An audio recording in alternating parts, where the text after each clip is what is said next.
우리 연구원님이 너무 마음이 따뜻해지는 치료하는 이야기를 해주셔가지고 짧은 시간에 저도 괜히 치료를 받고 마음이 따뜻해지는 저렇게 근사한 일을 하시는 분들도 계시는구나 이렇게 느꼈습니다.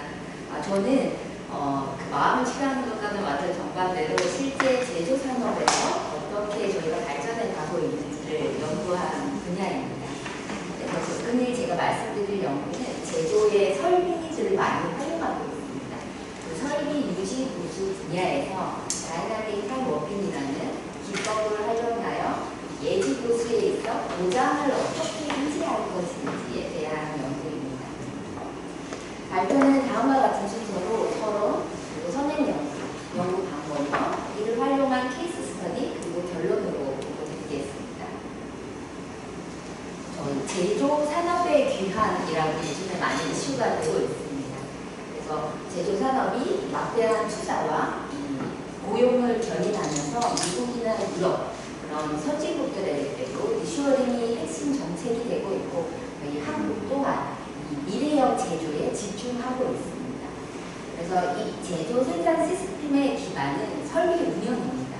왜냐하면 계획되지 않은 다운타임은 비즈니스의 저하뿐만 아니라 고객과의 신뢰를 잃기 때문입니다.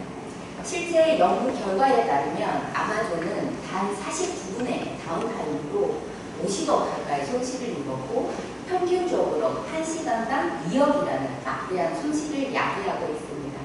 따라서 계획적이고 효율적인 이 설비 운영 시스템이 제조에 있어의 핵심이라고 할 수 있습니다.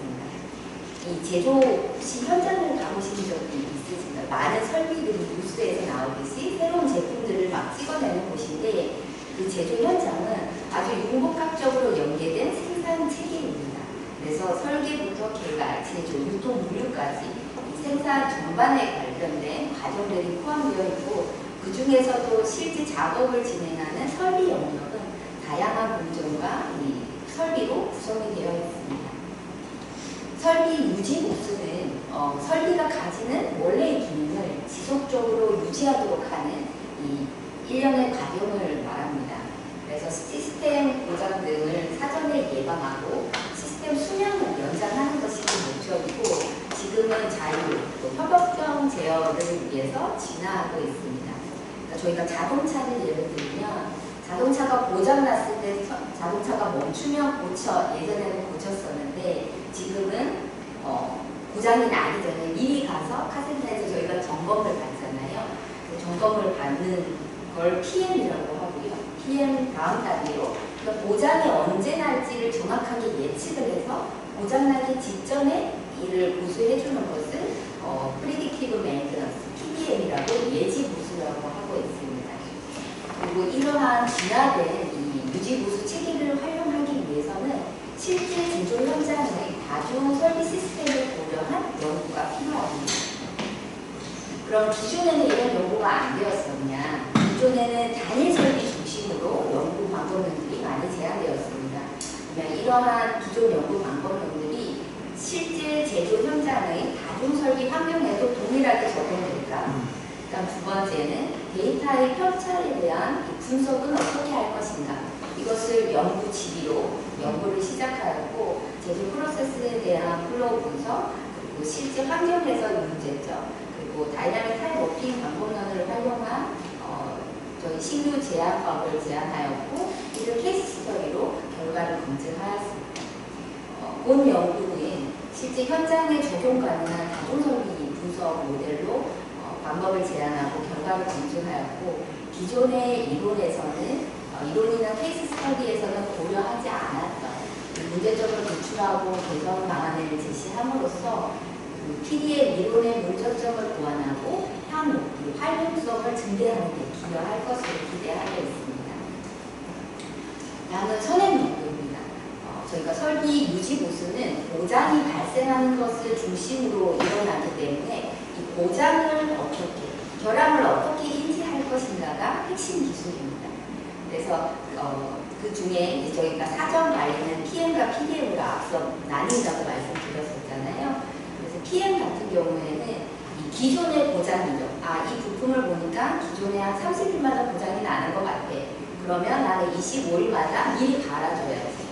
이런 식으로 이 고장 이력을 가지고 기준을 정해줍니다. 그렇게 하다 보니까 고장나기 직전에 갈면 되는데 미리 갈아주니까 그 비용이 많이 들게 됩니다. 그래서 그 비용 관점의 모델링, 그리고 유휴 시간이나 정지 횟수를 최소화할 수 있는 이런 효율화 관점 모델링에 대한 연구가 많이 되고 있고요. 부품에 대한 열화 상태나 고장 모드, 그래서 고장 종류에 따라서 누가 언제 어떻게 할 것인지에 대한 최적화 모델이 연구가 되고 있습니다. 그럼 이 앞서 이제 PM 같은 경우에는 부품에 대한 최적화, 효율화, 비용의 효율화가 포커싱이었는데 PDM은 고장이 나기 직전에 갈아주기 때문에 비용 관점에서는 아주 최적화된 체계입니다. 그래서 IoT나 이제 빅데이터를 가지고 설비의 상태를 지속적으로 모니터링 하다가 오류를 진단하고 이 고장을 예측하기 위해서 데이터를 수집하고 분석하는 것이 그 핵심 기술입니다. 그리고 이제 AI나 머신러닝을 이용해서 일정을 계획을 최적화하거나 이런 연구들이 진행되고 있습니다. 하지만 저희가 말씀드린 것처럼 아주 복잡한 그리고 다중 설비를 사용하는 실제 제조 현장을 고려한 연구가 필요합니다. 각 설비에서 그리고 이제 나온 데이터는 저희가 똑같은 모델의 승용차를 탄다 하더라도 조금씩은 다 다르잖아요. 그래서 그 데이터 편차를 어떻게 분석할 것인가가 다음 이제 키인데요. 저희 제조 현장에서도 각각 모델은 조금씩 보완되고 개선이 되면서 세부 사양에서는 조금 차이가 발생합니다. 그래서 데이터가 조금 차이가 나고, 만약에 세부 사양이 동일하다 하더라도 이 타임 딜레이 등으로 이제 데이터의 편차가 발생하게 됩니다. 그래서 이러한 데이터를 어떻게 분석할 것인가가 핵심입니다. 그 다이나믹 타임 워킹은 보시는 바와 같이 시계열적으로 일치하는 유클리디안 디스턴스를 이용했을 때는 시계열적으로만 비교를 하는데, 얘를 DTW 방법을 이용하면 저희가 피크를 매칭해서 유사성을 판단하게 됩니다. 그래서 유클리디안 디스턴스로 봤을 때는 이 파형이 둘 다 일치하지 않기 때문에 다르다, 뭔가 불량이다 라고 판단하지만, DTW 같은 경우에는 피크를 매칭해서 유사한 패턴이야, 문제가 없어 라고 이제 판단을 할 수 있는 겁니다. 그래서 이러한 연구는 이제 음성 인식이나 온라인 서명 인식, 그래서 진위 여부를 판단하거나 이럴 때 많이 적용하고 있고요. 그래서 이 방법을 적용할 때 저희 데이터 분석, 다중 설비를 활용하는 데이터 분석에도 충분히 결함 인지에 있어서의 정확성을 향상시킬 것으로 기대하였습니다. 다음은 연구 방법론입니다. 저희가 어떤 제품을 이제 제조를 하기 위해서는 그 제품에 대한 디자인을 먼저 설계하게 됩니다. 그래서 핸드폰이라고 치면 핸드폰은 이번에는 폴더블로 우리가 만들 거야 라고 이제 디자인을 결정하게 되면 이것은 어떤 공정을 거쳐서 어떤 설비 가지고 만들어야 될지 이 퍼실리티 모델링을 하게 됩니다. 그리고 그러면 이번 달에는 100만 대를 만들고 다음 달에는 200만 대를 이런 식으로 이제 그 필요한 물량과 생산량에 따라서 이제 제조 운영을 하게 됩니다.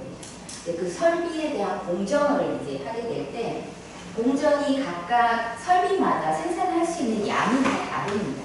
그래서 A 공정은 설비 한 대로 충분히 가능하지만 B 공정 같은 경우에는 그 동일한 양을 맞추기 위해서는 설비를 2대, 3대 적용을 하게 되는 겁니다.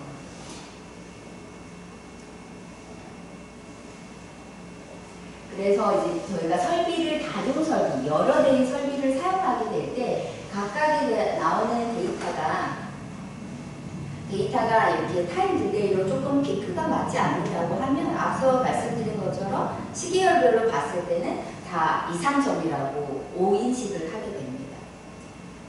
하지만 이제 DTW로 분석했을 때는 피크는 유사성을 판단하기 때문에 둘 다 유사한 유형으로 문제가 없어 라고 이제 판단을 하는 겁니다. 그래서 이 방법론은 실제 어떻게 적용할 건지 사례 연구입니다. 사례 연구의 첫 단계는 사전 분석입니다. 이 프로세스에 있어서 세부적으로 각각의 스텝을 나누고 그 스텝에서 생성하게 되는 데이터 패턴을 먼저 분석하는 겁니다. 그래서 부품을 마우스가 안 돼서 여기 부품을 여기 제품에다가 붙이는 공정인데요. 세부적으로 살펴보면 여기에서 부품 컴포넌트 1이라고 여기 부품을 준비를 하게 되고요. 현재 공정에서. 그러니까 이 공정에서 지나온 제품이 여기에서 대기를 하게 되고 이 두 개를 어태치하는 프로세스를 지나게 됩니다. 그때 이 각각의 어떠한 데이터를 형성하게 되는지를 먼저 분석을 합니다. 다음은 이제 오토 타임 윈도우입니다. 이 시그널의 정확한 피리오드를 자동 분석하는 건데요. 앞서서 이 시그널이 어느 단계에서 어떤 데이터를 형성하는지 저희가 사전 분석을 이미 했고, 그리고 이제 이번 단계에서는 앰플리튜드에 대해서 이게 노이즈인지 실제 데이터인지 시그널을 분석을 합니다. 그리고 그 다음에 이제 디지털리제이션을 하고, 다음은 시그널의 정확한 피리오드를 분석해서 오토 타임 윈도잉을 합니다. 그럼 실제 이 방법론을 가지고 데이터를 제조 설비에서 나온 데이터를 추출해서 결합 인지를 하는 걸 해보겠습니다. 1번 설비에서 세 번째 사이클은 이 부품을 붙일 때 어태치하는 시간이 훨씬 길어졌습니다. 하지만 이거는 저희가 분석한 결과 실제 양품이었습니다. 분량이 아닙니다. 왜냐하면 얘를 온라인 잡는데 조금 이슈가 있었고 시간이 길어졌지만 다음 단계에 연속해서 작업이 가능할 그 분량이 아니었습니다. 다음 2번 설비의 이 두 번째 사이클을 보면 시간은 동일하지만 이 앞서 프레셔가 좀 낮습니다. 그래서 이거는 실물 분석한 결과 분량이 있습니다. 근데 저희가 기존의 그 타임 시계열로만 분석을 하면 당연히 1번 설비의 3번은 시간이 길었기 때문에 기존 방법으로는 분량이라고 인지를 하고 2번 설비의 두 번째 사이클은 양품이라고 인지를 합니다. 그래서 오류를 범하게 되는데 저희가 이번에 제안한 방법으로 분석을 하게 되면 정확하게 피크 매칭을 해서 단순 타임이 아니라 그 프레셔가 부족하다는 걸 알고 정확하게 실제 분량과 매칭해서 분석함을 확인하였습니다. 네, 다음 마지막 이제 결론입니다. 이렇게 앞서 설명드린 것처럼 좀 복잡하긴 한데요. 이렇게 융합학적으로 생산된 체계에서 여러 가지 방법론들이 연구되고 있습니다. 네, 실제 다중설비 시스템을 사용하는 실제 환경에 맞는 방법론 운영이 필요하고요.